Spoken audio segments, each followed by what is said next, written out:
মসজিদ থেকে ওঠে না। আজকে আমি কালো বিদায়, ভিন দেশের ছেলে বিদায় পাপতে মক্কার আজান দিতে পারবো না। তাহলে কি বৈষম্যতা তোমার কাছে আছে মালিক?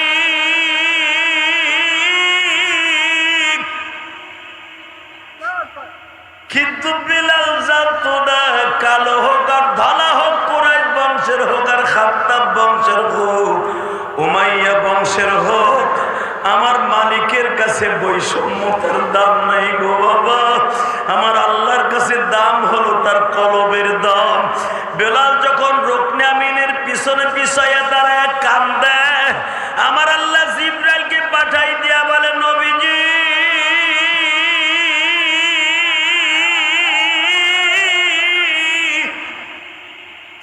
মসজিদের নববীতে বেলাল আযান না দিলে সূর্য উদিত হয় না, সুবহ সাদেক হয় না। বেলাল যদি আজকে ফাতে মক্কার আযান না দেয়, মক্কা বিজয় কমপ্লিট হবে না। বাজান এবার আমার দিকে তাকান। বেলাল আলীর ঘাড়ের উপর উঠিয়া মক্কার সাদেক গা উঠলেন, কাবাগরের সাথে দাঁড়াইয়া তো জোরে আযান দিলেন। ইন্দিমিন টাইমে বাবা আবু সুফিয়ান তখন কাবাগরের হেরেমের মধ্যে ঢুকছে। ঢুকিয়াই দেখে, হায় হায় হায় হায় রে, খালি টুপি আর টুপি। জোরে জোরে জোরে জোরে জোরে। সরমনে আল্লাহর কুতুব যখন মিছিল লইয়া শেখ হাসিনার বাসভবনের দিকে যাইতেছিল, তখন যারা কলেজের বন্ধুরে হেরাও টুপি মাথায় দিছে।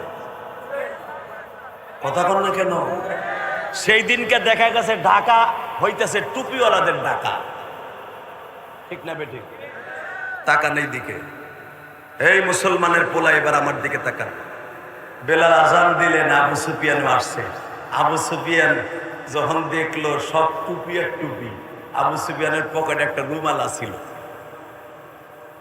আমাকে কেরানীগঞ্জে একজন এমপি আছে, গয়েশচন্দ্র আছে, কি জানি, গয়েশ্বর বাবু। হে মাঝে মাঝে মিলাদ পায়, মুসলমানের মিলাদের দাওয়াত পায়, তখন একটা রুমালের মার্কাটা টুপি আছে তার, টুপি পরে। এইটা আবু সুফিয়ানের কাছ থেকে বেড়ায় মাস্টারটা নিচ্ছে। যখন দেয় পুরা টুপি, খালি মক্কায় টুপি আর টুপি। তখন আবু সুফিয়ান তো তখনও কাফের, যদিও নবীর শ্বশুর। হিন্দা হলো নবীর শাশুড়ি। আবু সুফিয়ান টুপি দেখে ডরে হেউ রুমাল বাইর করে টুপি বানাইয়া দিছে। সাদা রুমালটারে বানায় টুপি বানায় হেলাইছে। আল্লাহু আকবার জোরে বলতে হবে। আর পাঞ্জাবির আস্তিন দিয়া মুখ ডাকছে, কেউ আমার নাসি না ফেলে। কিন্তু সাহাবীদের চোখ ভয়ঙ্কর চোখ। ফট করে আব্দুল্লাহ ইবনে উবাই, আব্দুল্লাহ ইবনে সামিত রাদিয়াল্লাহু তাআলা দুইজনে ধরে লেছে। কিও তাইসা তোরা আমার সিল্লি কেমনে কা? চাপ! বিশ্বনবী বলেছে আজকে বাক্কা শহর হলো মুসলমানের দেশ। এই মুসলমানের পোলা 10,000 সাহাবী নিয়ে ফাতে মক্কা অর্থাৎ মক্কা দখল করলেন। এই যে মাথায় যে দেখতেছেন চুল নাই, এটা মক্কার থেকে কাইটে আসছে। যেই জায়গায় আমার নবী 10,000 সাহাবী নিয়ে মসজিদে ফাতাহ যেটাকে বলা হয়, আবুল কালাম আজাদের কাছে জিজ্ঞাসা করবেন, মা খাদিজার বাড়ির কেবলের নিচে মাকামে হুজুরের লাস্ট বর্ডার আর হেরেমের শুরু আর মাকামে হুজুরের শেষ, এর মাঝখানে একটা মসজিদ আছে, মসজিদের নাম মসজিদে ফাতাহ। কি নাম? ইন্না ফাতাহনা লাকা ফাতহান মুবিনা। যেখানে এই সূরাটা নাযিল হয়েছে, যেই পতাকার মধ্যে এই সূরাটার অংশ বিশেষ লেখা ছিল, বিশ্বনবী এখানে ফাতে মক্কার পতাকা গেড়েছিলেন, যেই পতাকায় লেখা ছিল লা ইলাহা ইন্না ফাতাহনা লাকা ফাতহান। দুইটা পতাকা দুই দিকে পথ পথ করে আকাশে উঠতেছে। এই জায়গাটার নাম হলো মসজিদে ফাতাহ। শুধু আপনাদের খেদমত আরজ করবো, কথাগুলি দিলের কানে শুনবেন। এই মসজিদে ফাতাহ তাবু গেড়ে দিলেন। বিশ্বনবী দেখলেন আমাদের সভাপতি সাহেব মুজিবুর রহমান চাটগামী সাহেব হুজুর ওয়াজ করতেছিলেন ফাতে মক্কা সম্পর্কে। বিশ্বনবী ফাতে মক্কা সকালবেলা বললেন চুলা বেশি বানাও, বাথরুম কম বানাও।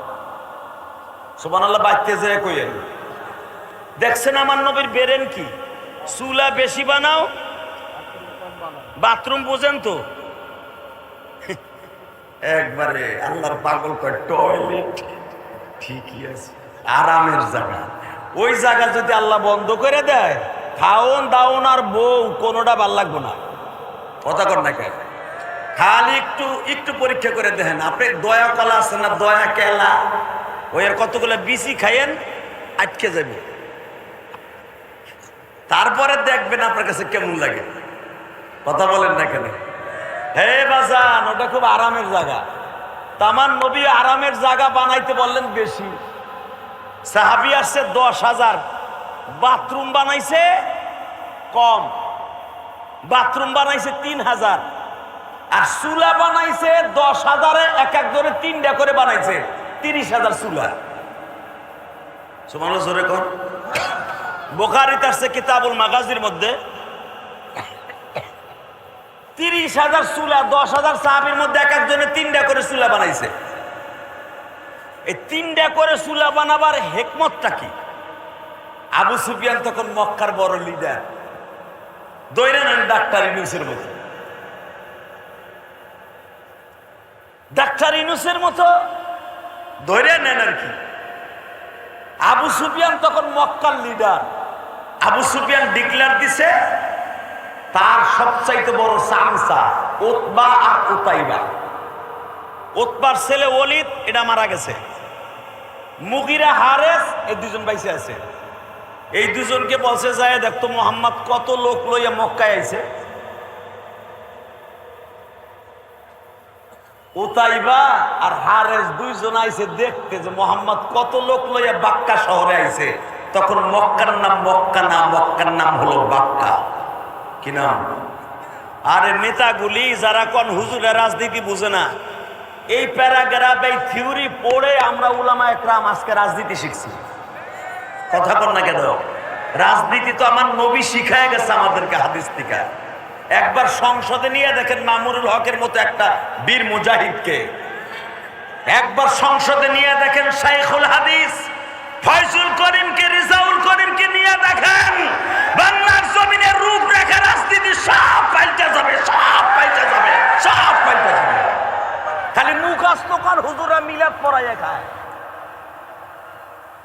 নিয়ে দেখেন, তারপরে বুঝবেন এরা কি পারে। কথা বলেন না কেন? দেখেন নাই শেখ হাসিনারে পতন ঘটায় দিছে, আর্মির ব্যারিকেড ভাঙছে প্রথম, ছাত্রদের ভিটামিন যোগায় দিছে শায়েখে সরমুনাই। আজকে আলেম উলামারে মাইনাস করে জুলাই আন্দোলনের তাদের লিস্টি হয়, আলেমদেরকে বাদ দেওয়া হয়। ভুলবেন না আলেমদের অবদান, তবে নেমো খারাপই হবে। কথা বলেন না কেন? তাকানের দিকে। আবু সুফিয়ানের 2টা চামচা আসছে, আইসা তারা জাবালে আবি কোবাইজের উপরে দাঁড়াইছে।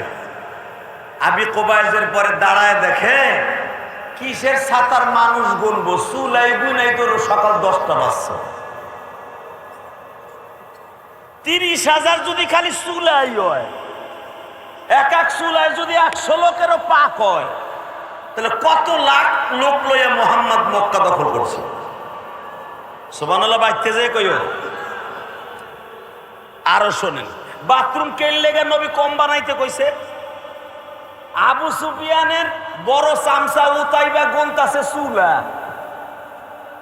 আর হারেস গুনতাছে এলো মানুষের বাথরুমের কাতার। সকালবেলা দেহে এক এক লাইনে টুঙ্গির ইস্তেমার মতো 1000 মানুষ খাড়াই দিছে।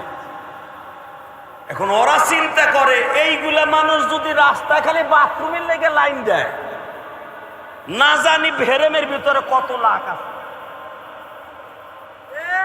আবু সুফিয়ান রেজাই ঠ্যাং ধরে কয়, আপনার হাতেও দড়ি পায়েও দড়ি, সিলিন্ডার করেন। আমার বাথরুমের লাইন গুনতে গুনতে 11টা বাজছে, চুলা গুনতে গুনতে পাই জায়গাতে 9:30। মানুষ আর গুনবো কোন সময়? বাজান রে, আবু সুফিয়ান বললেন, তোদের কথা আমি বিশ্বাস করি না। চোখের পানি দেখেন এক ফোঁটা আসে কিনা গো কলিজার টুকরা ভাইরা। গুনাহ করতে লাগবে 60 বছর 70 বছর, আমার মাওলার মাফ করতে লাগবে মাত্র 1 সেকেন্ড টাইম। সিরাতুন নবীর রাজনীতি কাকে বলে গো বাবা?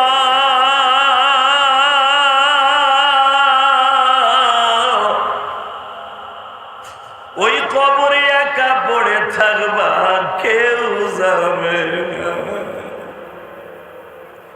শুধু তোমার সঙ্গে সিরাতুন নবী যাবে বাবা, নবীর সিরাত সুরাতটার সাথে যাবে গো।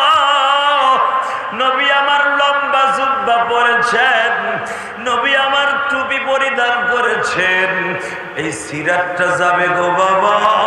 নবী কবে জন্ম নিয়েছেন এটা সঙ্গে যাবে না। শুধু আমি আপনাদের সামনে একটা কথাও শুনতে চাই, সিরাতুন নবীর দাম বেশি না মিলাদুন নবীর দাম বেশি? উলামা কেরাম বলে, তাকাও এই দিকে। আবু সুফিয়ান বলে, তোদের কথা বিশ্বাস করি না, আমি নিজে যাব। চুলা গনতে গনতে বলো, আর 11টা বাজছে। হ্যাঁ সাতা চোখ কই থুইছিলি তুই?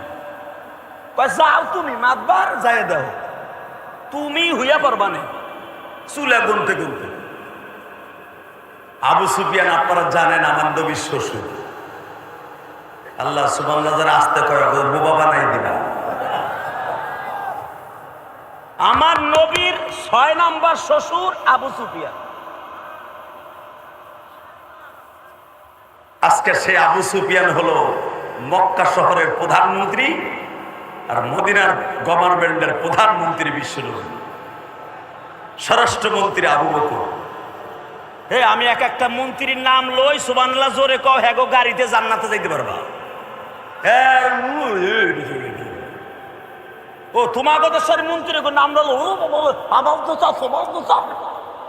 কুদ্দুস ভাই, কুদ্দুস ভাই। ওর বাবার রে, ও 500 টাকার নোট পাইবে এই ডরে। স্বরাষ্ট্রমন্ত্রী হযরত আবু বকর, পররাষ্ট্রমন্ত্রী হযরত আমর, আইনমন্ত্রী হযরত আলী, ত্রাণমন্ত্রী উসমান গনি। এই ফাতে মক্কার সময় বিশ্বনবী 10,000 সাহাবীর মধ্যে সবাইকে নিয়ে আসলেন, সব মন্ত্রীগুলো আসলেন। নবী আমার বললেন, ওমর রে, আজকে ফাতে মক্কার একটা আজান দে, আমি খুশির আজান দেব। যখন আজানটা দেওয়া হয়েছিল তখন করে আমাদের রক্ত ছিল না। সূরা ফাতার তাফসীর খুলে দেখেন, বেলা 11টার সময় করে আমাদের রক্ত ছিল না। বিশ্বনবী বলেন, শুকুরান একটা আজান দে, কারণ আজানের ধ্বনি মর্মে মর্মে উপলব্ধি করবে। প্রত্যেকটা ভাঙ্গা কুটির থেকে নিয়ে আবু সুফিয়ানের সংসদ পর্যন্ত আজানের ধ্বনি, আল্লাহু আকবারের ধ্বনি চলে যাবে। আজকে ঢাকা বিশ্ববিদ্যালয়ে যখন ভিপি নির্বাচিত হয়েছে শিবিরের একটা ছেলে, তখনই দেখবেন আজানের ধ্বনি, তাকবীরের ধ্বনি বিশ্ববিদ্যালয়ে উচ্চারিত হয়েছে। যেখানে মদ গাজার আসর ছিল সেখানে নারাই তাকবীরের ধ্বনি উচ্চারিত হয়েছে। রাজনীতি পরিবর্তন হয় না, ইসলামী লোকগুলা জায়গা মতো গেলে এই রাজনীতির প্রেক্ষাপট পাল্টে যাবে ইনশাল্লাহ। বলতে পারেন না? আল্লাহু আকবার জোরে বলেন তো, আরো জোরে বলেন তো। এবার রেডি হন। সিদ্ধান্ত হলো আজানটা দিব কে? সবাই বলল, হুজুর আপনার মুয়াজ্জিন তো বেলাল, কালো বেলাল। মক্কার যারা নতুন মুসলমান হয়েছে, ইদা জা নাসরুল্লাহি ওয়াল ফাতহ ওয়া রাআইতান নাস ইয়াদখুলুনা ফি দীনিল্লাহি আফওয়াজা, দলে দলে মুসলমান হয়ে গেছে। যারা নতুন মুসলমান হয়েছে, মক্কার বৈষম্য তারা দূর করতে পারে না এখনো। বলতেছে, একটা ভিন দেশের ছেলে, সে ছিল আমাদের দেশের কিতু দাস, কালো, আজকে ফাতে মক্কার আজান দিবে, সে হতে পারে না। আজান হয়তো আপনি আলীর দিয়ে দেন, না হলে আবু বকরের দিয়ে দেন। আমার আল্লাহর কাছে ইন্নাল্লাহা লা ইয়ানজুরু ইলা সুওয়ারিকুম ওয়ালাকিন ইয়ানজুরু ইলা কুলুবিকুম ওয়া নিয়্যাতিকুম। আমার আল্লাহর কাছে চেহারার কোনো দাম নাই। আমার আল্লাহর কাছে কলব পরিষ্কার কার আছে, বিকলবিন সালিম, কার অন্তর পরিষ্কার আছে মাওলার জেকেট দিয়া, ওইটাই আল্লাহর কাছে দাম। কথা বলেন না কেন? বাসান্দে এবার দিলটা নরম করবেন, সিদ্ধান্ত হয়ে গেল আজকের ফাতেমা আজান দিবে হযরত আলী অথবা আব্দুল্লাহ ইবনে আব্বাস। এরা কুরাইশ বংশের সন্তান অথবা বিশ্ব নবীর সবচাইতে বড় বন্ধু আবু বকর আজান দিবে নয়, ওমর দিবে। কালো বেলাল এই দেশের সন্তান নয়, বৈষম্যতা তখনও দূর করতে পারে নাই। কিন্তু আমার আল্লাহর কাছে যে বেলালের এত গ্রহণযোগ্যতা বাবা, এটা আমার নবী ছাড়া কোন সাহাবী বুঝতে পারে নাই। আমার কলিজার টুকরা ভাইরা এখানে সারাদিন রিক্সা চালাইয়া দিন মজুরি কাজ করে ওয়াজের মাঠে বসে বসে ঘামাইতেছেন। আমি আপনার দুইটা পাও ধরে বলে গেছি, আমার মাওলার কাছে 5 তলা 10 তলা বিল্ডিং এর মালিকের এবং রিক্সা চালক একজন মালিক। ও বাজান, কারো দাম আমার আল্লাহর কাছে কোনো ভাগাভাগি নাই। আমার আল্লাহর কাছে সবচাইতে দামি হলো তার নেক আমলগুলি। যারা চোখের পানি ছেড়ে দিয়ে আমার আল্লাহরে খুশি করবে, ওই মানুষটাই আল্লাহর কাছে দামি হয়ে যাবে। বিলাল আজকে চুপ করে রোকনে আমিনের পাশে বসে বসে কান্দে আর বলে, মালিক,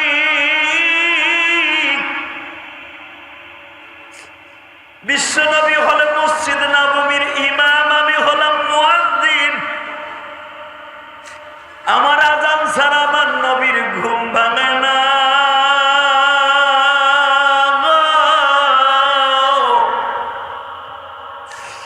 আসসালাতু খায়রুম মিনান নাওম না বললে বিশ্বনবী ঘুমের থেকে তাহাজ্জুদের থেকে ওঠে না। আজকে আমি কালো বিদায়, ভিন দেশের ছেলে বিদায় পারতে মক্কার আজান দিতে পারবো না। তাহলে কি বৈষম্যতা তোমার কাছে আছে মালিক?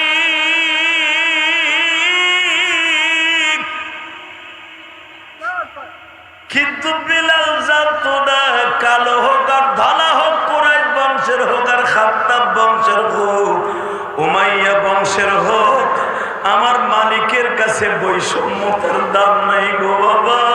আমার আল্লাহর কাছে দাম হলো তার কলবের দাম। বেলাল যখন রুকনে আমিনের পিছনে পিছাইয়া দাঁড়ায় কান্দে, আমার আল্লাহ জিবরাইলকে পাঠাই দিয়া বলে, নবীজি,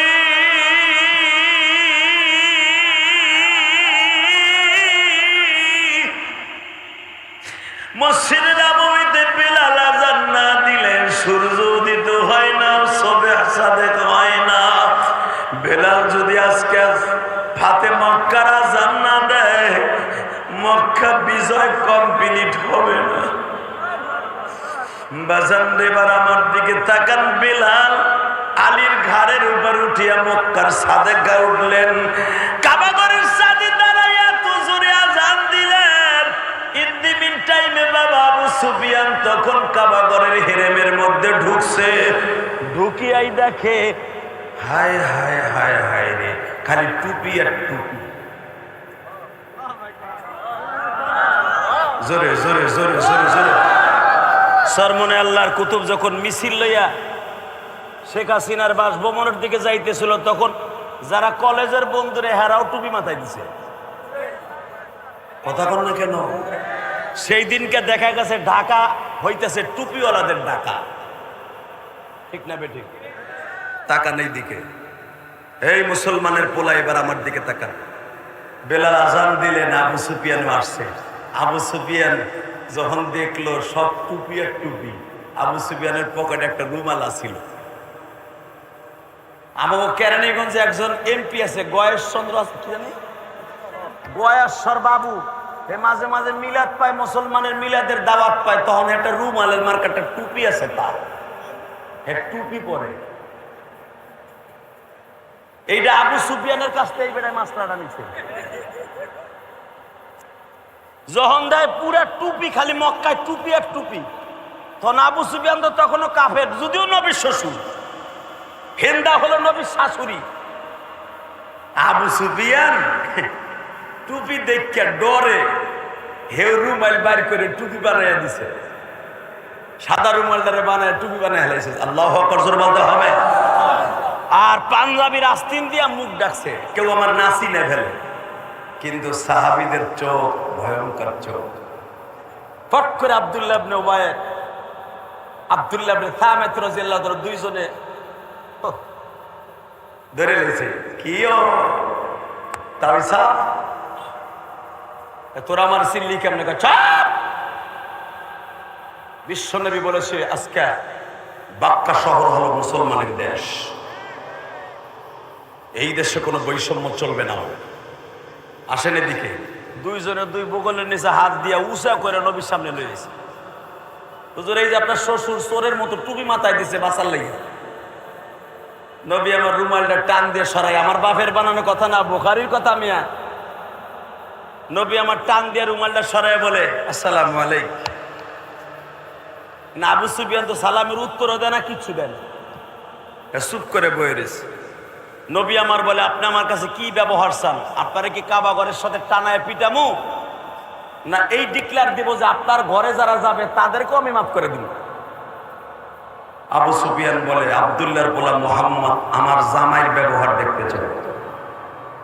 নবী আমার বললেন আমি আপনারা মাফ করে দিছি, কারণ উহুদের মাঠে আমার দান মোবারক শহীদ করছে আপনার ছেলের নেতৃত্বে। আল্লাহু আকবার বলতে পারলেন না? আমি এখনো পর্যন্ত গোস্তের হাড্ডি চাবাই খেতে পারি না। লোহার হেলমেট আমার এখান দিয়ে ঢুকে এখান দিয়ে বের হয়ে গেছে। আমি এখনো পর্যন্ত মাথার যন্ত্রণায় প্রতি মাসে 3 বার আমি বেহুশ হয়ে যাই। সব মাফ করে দিছি আপনার নেতৃত্বে, আপনার অর্থায়নে আমার বিরুদ্ধে উহুদ, বদর, খন্দক সংগঠিত হয়েছিল, সব আমি মাফ করে দিছি। কিন্তু শর্তে একটা, আপনাকে আমি বলবো না আপনি কালেমা পড়েন, আমি সাধারণ ক্ষমা ঘোষণা করব। আপনার বাড়িতে যাই যারা আশ্রয় নেবে তাদেরকে আমি মাফ করে দেব। বাজারে বিশ্ব নবীর চরিত্র যখন দেখলেন, রাজনীতি কারে কয় গো বাবা?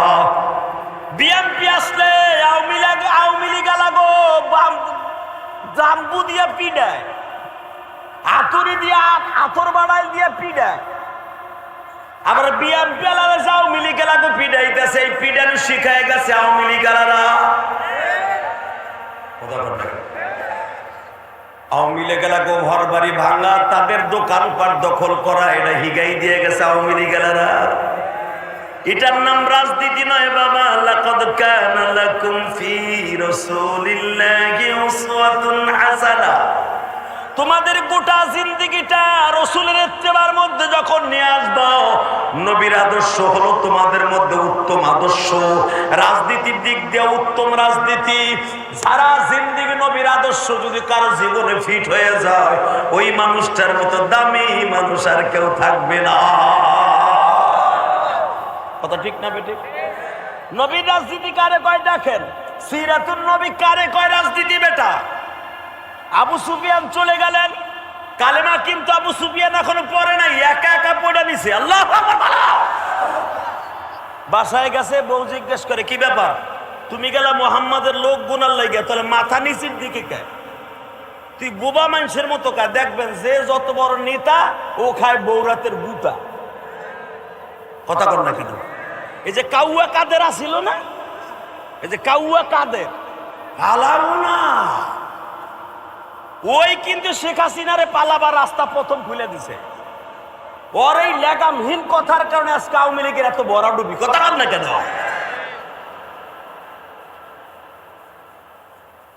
আল্লাহ ছাড় দেয়, আল্লাহ কখনো গৌরবের কথা পছন্দ করে না। কারণ আল কিবরু রিদাই, অহংকার হলো আল্লাহ চাদর। এই চাদর মানুষ কোনোদিন টানাটানি করতে পারে না, এটা একমাত্র আল্লাহর জন্য খাস। লিল্লাহি তাকবীর। মাত্র আমার দিকে তাকাবেন, কোনো দিকে চোখটা ঘুরাবেন না। হে মুসলমান ভাইরা, আমার পরে আর কোনো বক্তা আছে? সালাম ভাই, তাহলে আমি লাগাই ইনশাল্লাহ। বলেন লিল্লাহি তাকবীর, লিল্লাহি তাকবীর। দিন ইসলাম, দিন ইসলাম, আল কোরআনের আলো। ঘরে ঘরে বহুত জ্বালাইছিল, পচা স্লোগান বাদ দাও, সংসদে চালাও। আল কোরআনের আলো, লিল্লাহে তাকবীর।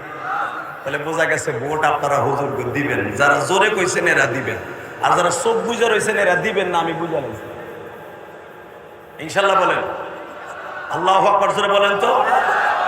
আবু সুফিয়ানের বিবি জিজ্ঞেস করে, নবীর শাশুড়ি হিন্দা জিজ্ঞেস করে, কিও নেতা গেলা লোক গুনার লাইগা আইলা চোরের মতো সাইদা, কারণটা কি? আবু সুফিয়ান কয়, শোন, আমার সে আগের দিন নাই, আমি কালেমা পড়ে মুসলমান হইয়া গেছি। বুখারীর হাদিস, আমার বাপের বানানো কথা না। হিন্দা রাগ সহ্য করতে না পাইরা আবু সুফিয়ানের দাড়ি ধরে টাস টাস করে দুটো থাবুর মেরে দিছে। ওই যে কইছিলাম, যে যত বড় নেতা খায় বৌরাতের বুটা। বাজান রে, হিন্দা আবু সুফিয়ানের গালের মধ্যে থাবুর দেয়। হিন্দার থাবুর খাইয়া বোর থাবুর খাইয়া আবু সুফিয়ান কিছু কয় না।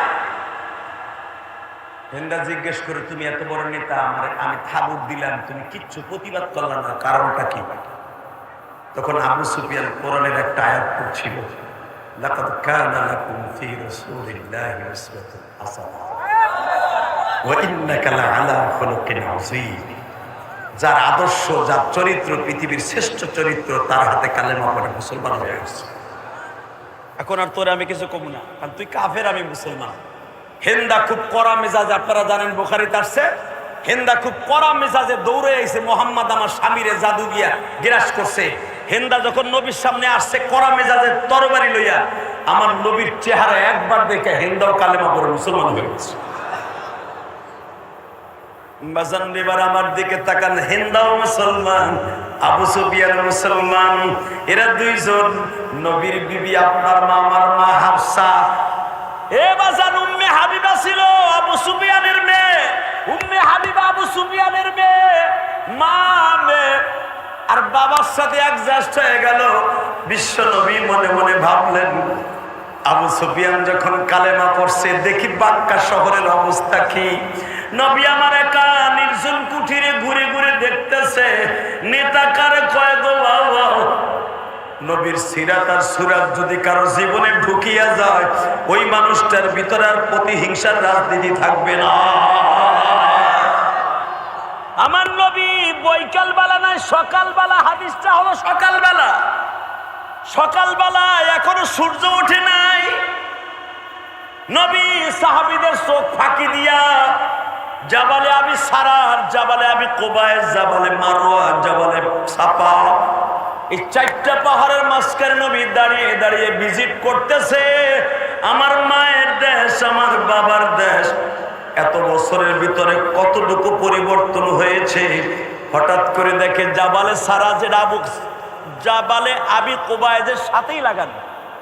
এই পাহাড়টা অত্যন্ত দামি পাহাড়, জোরে করে আল্লাহু আকবার। এই পাহাড়ে কিছু অংশ এখনো পর্যন্ত মিনার সাথে লাগানো আছে। এই জাবালে সারার ঢালুতে দেখে একটা বৃদ্ধা মহিলা, 60 থেকে 62 বছর বয়স, 3টা গাছটি লইয়া, ওইরকম 3টা বড় বড় গাছটি লইয়া, একটা মাথায় লইছে, 2টা গারল নিগো গারলের মতো 2টা কান্দে লইছে।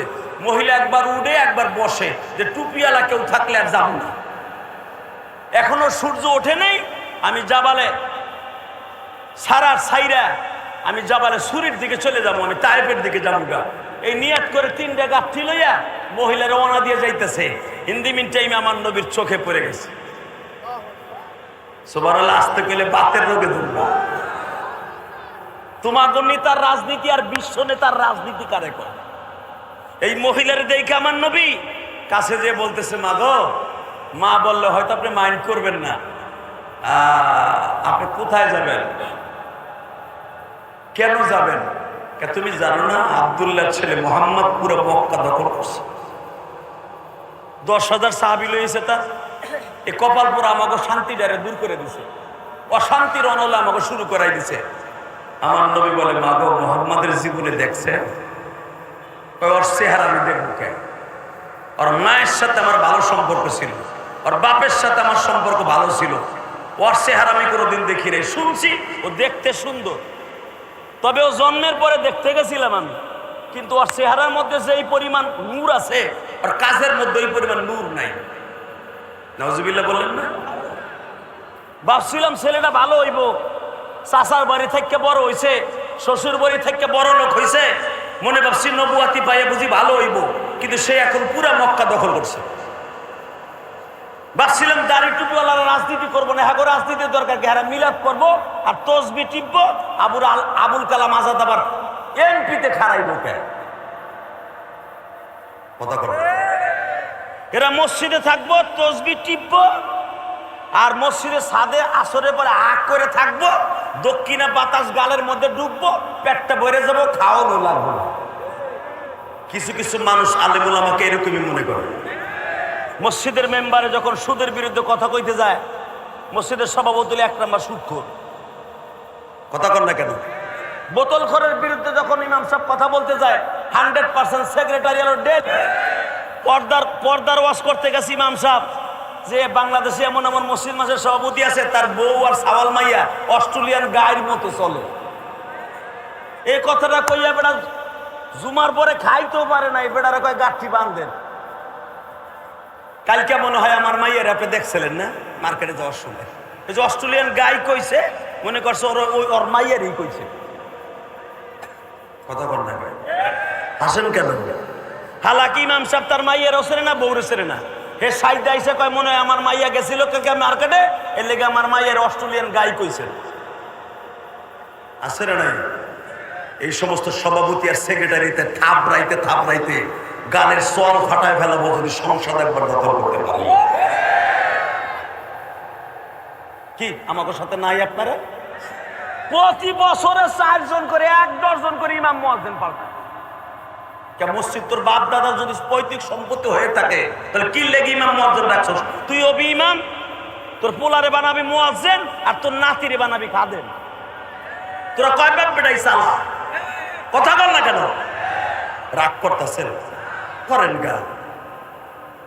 ওই বুড়ি কইতেছে মুহাম্মদ আলো দাড়ি টুপিওয়ালা, হে বলে নবী দাবি করে, হ্যাঁ রাজনীতির দরকার কি? এইভাবেই তো আপনারা আমাকে গালি দেন যে সরমনা পিসব খানকা নিয়ে আসিল, এবার রাস্তায় ধরে আবার তার রাজনীতির দরকার কি? আবুল কালাম আজাদ ভালো একজন কণ্ঠশিল্পী, ভালো ইনকাম, তার কোটি কোটি টাকার ব্যবসা, এর আবার এমপি ওর দরকারটাকে ও চুরি করার ভাও করতেছে। আরে সে চুরি করার ভাও করতেছে না, চুরি থেকে বাঁচাবার জন্য ভাও করতেছে।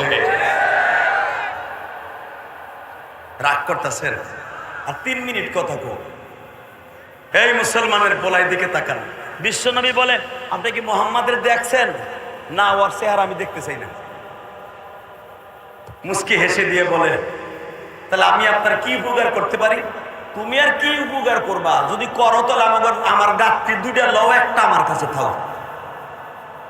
বাজানরে বলে, আপনি বৃদ্ধা মানুষ, 3টা আমার কাছে দেন। এখানে যদি রাজনীতির ময়দানে আপনার আমার দলের নেতা হইতো, একটা মেম্বারও যদি হইতো, ওই বুড়ি দইরে একটা আছাড় দিয়া কইতো, তুই আমার সামনে ধরে আমার বক্তব্য খস।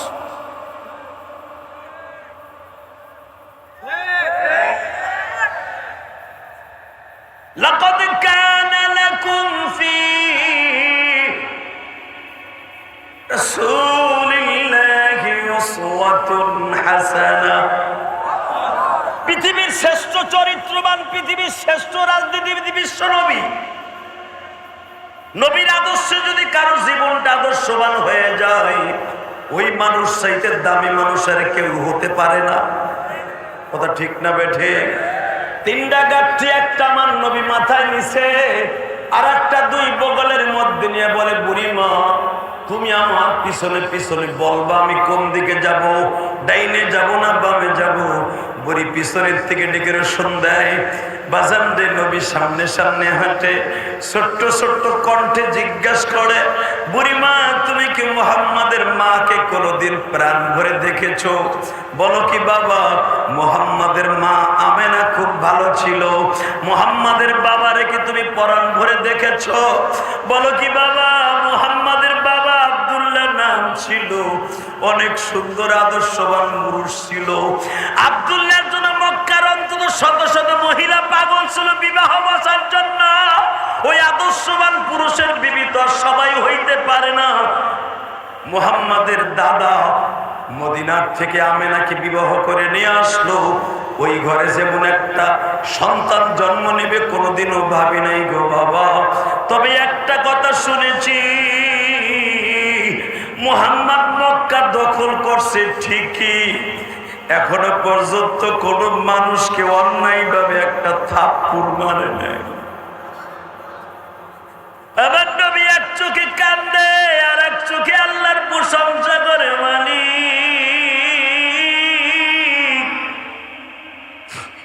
এই বুড়ি মা আমার মায়ের প্রশংসা করে, আমার বাবার প্রশংসা করে, তাহলে বোঝা গেল আমার বাবা মাকে সে অনেক ভালোবাসে।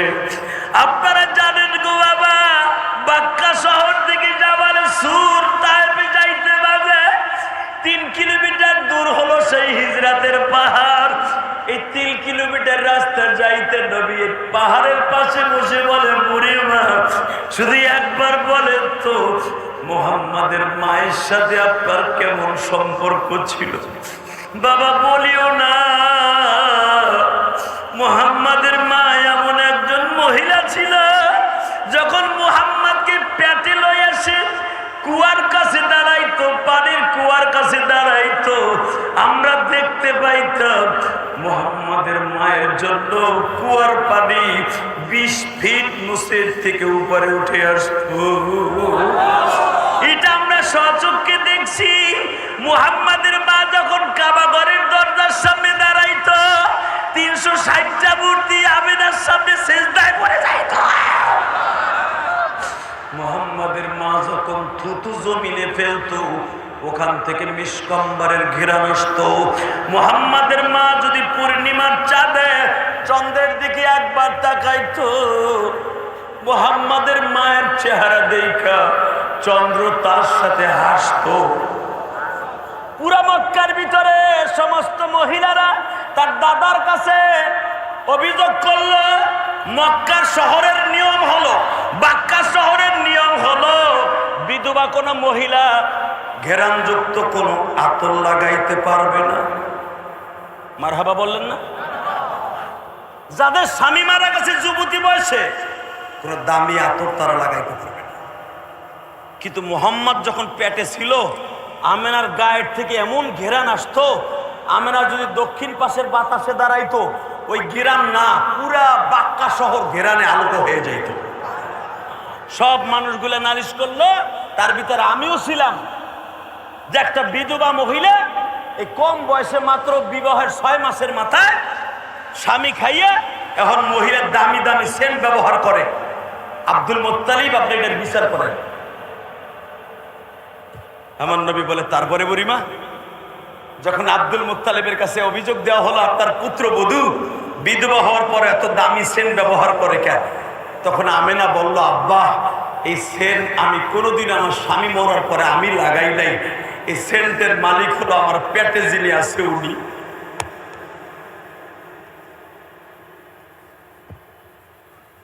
আব্বা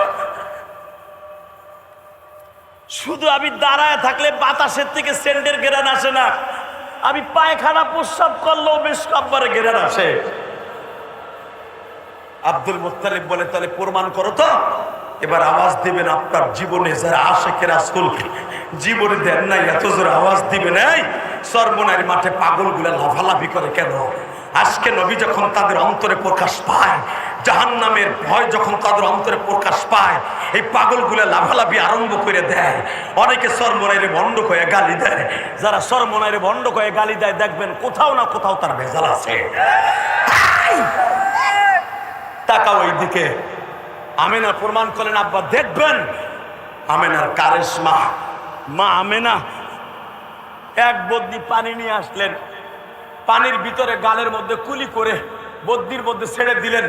যখন বদ্যির মধ্যে ছেড়ে দিছে, আব্দুল মুত্তালিব গিলাস ভরে যখন তাদের খাওয়াইতেছে, যারা ওই পানি খেয়েছিল 1-2 দিন নয় 1 মাস পর্যন্ত তারা খাবারের পরে ঢেকুর দিত, ঢেকুরের সাথে মিষ্কম্বর ঘেরান আসত। বাজান এবার আমার দিকে তাকান, সিরাতুন নবী কত দাম গো বাবা। আমার নবী ওই বুড়িমার কাছ থেকে তার মায়ের প্রশংসা শুনতেছে, আর নবীর চোখ দিয়ে হজরে পানি পড়তেছে। বুড়ি জিজ্ঞেস করে, বাবারে তোমার চেহারাও তো অনেক সুন্দর, আমিনার কথা বললাম, পর তুমি এইভাবে এই মেডিসিনের পিছনে একমাত্র আমার জনম দুঃখিনী মায়ের দোয়া। আমার মা আমাকে 12 বছর বয়সে বলছিল, ইলিয়াস রে, এমন একদিন আসবে রে বাবা, তুই মা মা গোয়া কাঁদবি। আমি মা তখন দুনিয়ায় বেঁচে থাকবো না গো মা। এই যে মাজার ইসলাম রাশিদি তার মাকে তার জানের চাইতে বেশি ভালোবাসত।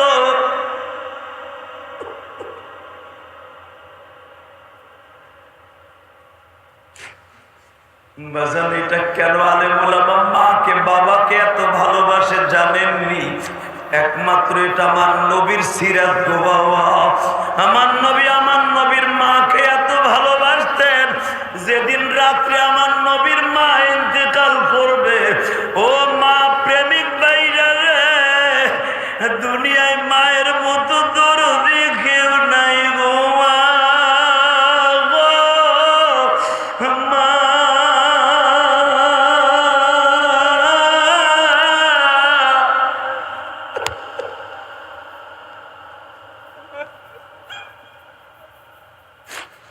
তোমার বাড়ি রংপুর, দিনাজপুর, চট্টগ্রাম, তোমার বাড়ি ময়মনসিংহ, কিশোরগঞ্জ, গোপালগঞ্জ, মাদারীপুর, শরীয়তপুর, ফরিদপুর, চাঁদপুর। বাবা, তুমি যখন লঞ্চে ট্রেনে উঠো ঢাকায় আসবা কর্মস্থলে, দেখবা একমাত্র দরদি ঘরের খুঁটি ধরিয়া, ঘরের চৌকাঠ ধরিয়া কাঁদে আর বলে, বাবা রে,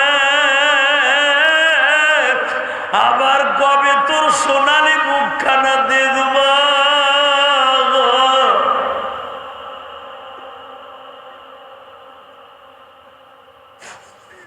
আল্লাহ, দেখো আমার তালবে আলিম বাবাজিরা কাঁদে, দাড়ি বাঁকা মুসলমানরা কান্দে। রাত 12টার সময় কান্না কি তোমার ভালো লাগে না? ফালিয়াযহাকু কালিলা ওয়ালিয়াবকু কাসীরা। তুমি যদি কান্না বেশি পছন্দ করো, যারা এখন চিল্লাবে আর কাঁদবে, এদের মা দুঃখিনীর কবর আযাব মাফ করে দিবা। যাদের মা অসুস্থ সুস্থ বানায় দিবা, যাদের বাবা অসুস্থ সুস্থ বানায় দিবা। আমার বাবা অসুস্থ, বাবা আমার কেরানীগঞ্জের বাড়িতে আমার বাবারে রাইখা আমি ওয়াজে আসছি।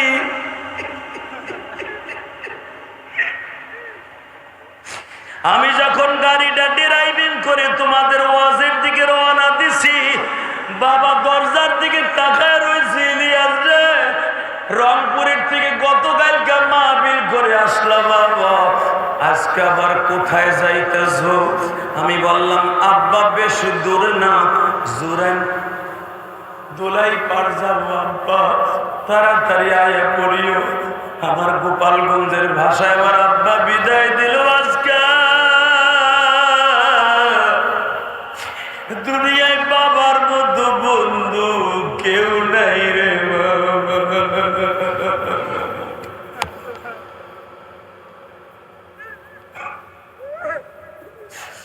আল্লাহ, দেখো তোমার পাগল গুলি কান্দা।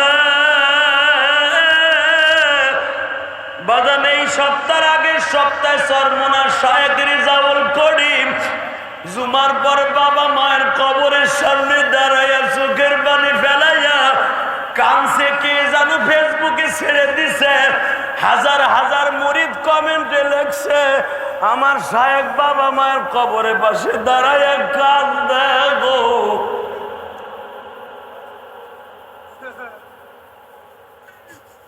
বাবা পীর মুরিদি একটা জিনিস, বাবা মার একটা জিনিস। ও আল্লাহর রাসূলের আশিক রাসূলগুলি চোখের পানি ফেলাই এখন কানবা। নবী আমার কত মায়ের পাগল ছিল জানুনি তালবে আলিম বাবাজিরা। 6 বছরের নবী আমার মায়ের কপালে চুমা দিয়ে বলে, মা গো তোমার গায়ে 160 ডিগ্রি জ্বর মা। আমার নবী একবার মায়ের ঠোঁটের সাথে ঠোঁট লাগায়, আর একবার মায়ের পায়ের তালুটা এইভাবে ডলে আর কয়, মা তোমার পাও দুইটা দিয়ে বরফের মতো ঠান্ডা হয়ে গেছে মা। এই গরমের দিনে পাও তো এরকম ঠান্ডা হওয়ার কথা না। বাজান এখন চিল্লাবার কাঁদবা। আমেনা রাত 12টার সময় বলতেছিল, মোহাম্মদ রে, এই ঠান্ডা সেই ঠান্ডা গো বাবা, এই ঠান্ডা যদি জীবনে কারো একবারে স্পর্শ করে আর কোনোদিন মা কইয়া ডাক দিতে পারবি না। বাজান আপনাদের জানা আছে, জিব্রাইল পৃথিবীতে কয়েকটা জান নিতে এসে জিব্রাইল নিজে কেঁদেছিলেন। তার ভিতরে নবীর মায়ের জান আল্লাহর কাছে বারবার দরখাস্ত করছে, ও মালিক, তোমার নবীর ঠোঁট দুইটা তার মায়ের ঠোঁটের সাথে লাগানো, এই অবস্থায় আমি কেমনে গাল দিয়ে আমিনার জানটা নিয়ে আসি? আমার আল্লাহ বলে, ওইটা দেখতে চাই না। মুহাম্মাদের ঠোঁট তার মায়ের সাথে থাকুক বা না থাকুক, আমেনার জানটা কানের নিচ দিয়ে নিয়ে আসবা। বাজারে যখন আমার নবী দেখলেন মার কথা কয় না গো মা, নবী একটা চিৎকার দিয়ে মায়ের বুকের সাথে কান লাগাইয়া বলছিল, মা গো, ও মা, আজ থেকে চির এতিম হয়ে গেল।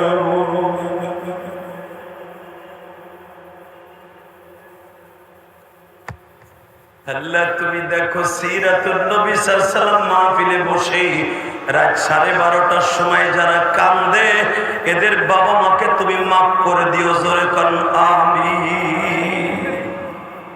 নবী মারে ভালোবাসতো কি বাসতো না? ওই বৃদ্ধা মহিলা যখন বলে তোমার মায়ের সাথে ভালো সম্পর্ক ছিল, মাত্র 2 মিনিট আমার দিকে তাকা, কথা চলতেছে আর বৃদ্ধা মহিলার গাঁঠি আমার নবীর মাথা। চলো মা, চলো। গন্তব্যস্থানে যাইবার পরে বুড়ি ডাক দিছে তার নাতিরে, উসাইল বিন মালিক ছিল তার নাম। এ উসাইল, নিচে আয়। হে বুড়ি, হে বুড়ি। কি? যার ভয়ে আমরা গর্তে পালাইছি, এই মক্কার থেকে 7 কিলোমিটার রাস্তায় এসে তারে সাথে নিয়ে আসছস আমাকে ডাকতে, তোর গালের সল ফাড়াই ফেলবো। বুড়ি বলে, কস কি? হ্যাঁ, যে মোহাম্মদের ভয় পালাইয়া পাহাড়ে গুহায় আশ্রয় নিছি, ওই মোহাম্মদ দি তোর গাঠি লইয়েছি। বুড়ি নবীর চেহারার দিকে একবার তাকায় আর একবার গাঠির দিকে তাকায়, তাকায় বলে, নাতি রে, এই লোকটা যদি মোহাম্মদ হয়ে থাকে, লাকাদ কানা লাকুম ফি রাসূলিল্লাহি উসওয়াতুন হাসানাহ ওয়া ইন্নাকা লাআলা খুলুকিন আযীম।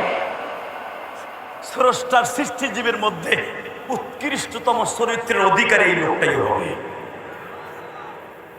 আমার তালবেলিম বাবাজিরে এবার আওয়াজ দিও, এবার একটা আওয়াজ দিও, নবীর পরে নবী নাই।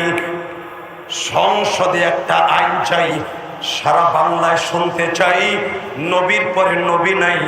নবীর সিরাতুন নবী কাকে বলে? ওই বৃদ্ধা মহিলা জোরে জোরে ডাকতাছে আর বলতাছে, নিচে আয়। কয়, কে? দেরি করিস না, এই লোকটাই যদি মোহাম্মদ হয়, তার সিরাতটা যদি এত সুন্দর হয়, না জানি তার চরিত্রটা কত সুন্দর। বুড়ি সহ তার ফ্যামিলিতে 81 জন ফ্যামিলি কালেমা পড়ে মুসলমান হয়ে যায়। ওই চরিত্রবান নবীর যদি কেউ লুচ্চা কইয়া গালি দেয়, এই যে কাদিয়ানির গোষ্ঠী আমার নবীর কি বলে জানো? নবী মুহাম্মাদের চরিত্রে ভেজাল ছিল। আস্তে নাউজুবিল্লাহ বলে, বোবা হয়ে মরবা মরার আগে।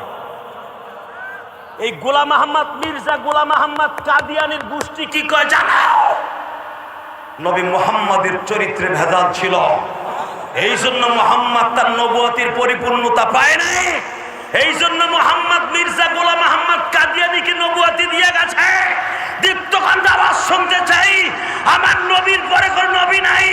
যদি কেউ মিথ্যা নবী দাবি করার, জায়গায় পুঁতে ফেলবো, জায়গায় পুঁতে ফেলবো। কে কে রাজি আছো? আল্লাহকে দু হাত দেখায় দাও।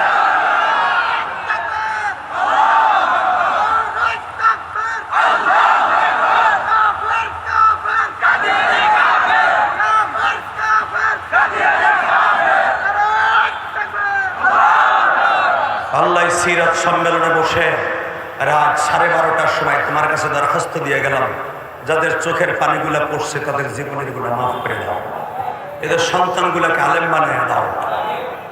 মোনাজাতের আগ পর্যন্ত কেউ ময়দান থেকে উঠবেন না, ইনশাল্লাহ বলেন। উঠবেন না তো? এক ভাই উঠা দিছিল, বয়ে পড়ছে, বাপসা আমার এমনি লুঙ্গি ধরে টাইনে বসাই